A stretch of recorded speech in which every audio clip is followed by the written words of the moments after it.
Hello, my name is Frida Ochoa, and welcome to our town hall meeting. So let's talk.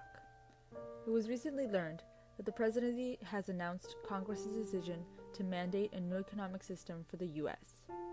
Congress has passed a law impacting how America will transfer from a free enterprise system to a command economy.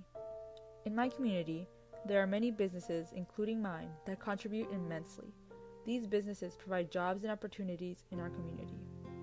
Not only that, but we try very hard to give back, involving ourselves in local charities and events to help the public's growth. Each business has analyzed and taken into consideration every factor that can affect our revenue and profit and how these can also potentially affect our customers and employees. Working families in the community would be greatly affected if the business revenue falls. Not only this, but our businesses would be forced to let go of many employees to try to keep our profits and expenses in a feasible range. What the government intends to do is to create a command economy. There are already countries that live under this type of system and think that it's okay because they don't know anything else to compare it to.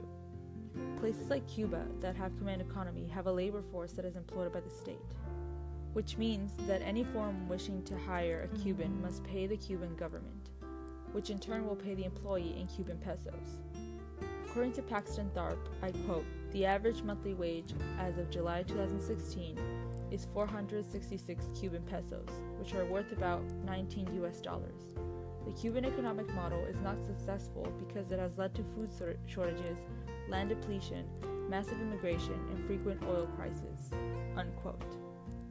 The reason behind this failure comes from the belief of the government's misunderstanding of the nature of human liberty. People under a command economy normally rely greatly on the government to provide basic needs, but the government doesn't always prove to be efficient in some areas, which eventually leads the public to take matters into their own hands. Do we really want to start seeing that in our country? People would start getting desperate, and not just in my community, but in every neighborhood that depends on what the local businesses like mine give back to them. We are talking about seeing people creating informal businesses that can be at risk of getting caught, or even strikes happening because the public isn't getting the economic or material resources they need. The decision being made doesn't count all the factors and consequences that would come from it. Unemployment rates will rise, the capping of income would cause economic inflation, which would eventually hurt those who have worked hard to build their lives. It can even hurt the government itself by, for example, lowering the GDP per capita. This income cap would lead to a massive decrease in innovation, production, and demand. Kimberly Amadeo stated that, quote, "It's difficult for the central planners to get up-to-date information about consumers' needs. Also, prices are set by the central plan. They no longer measure or control demand," unquote.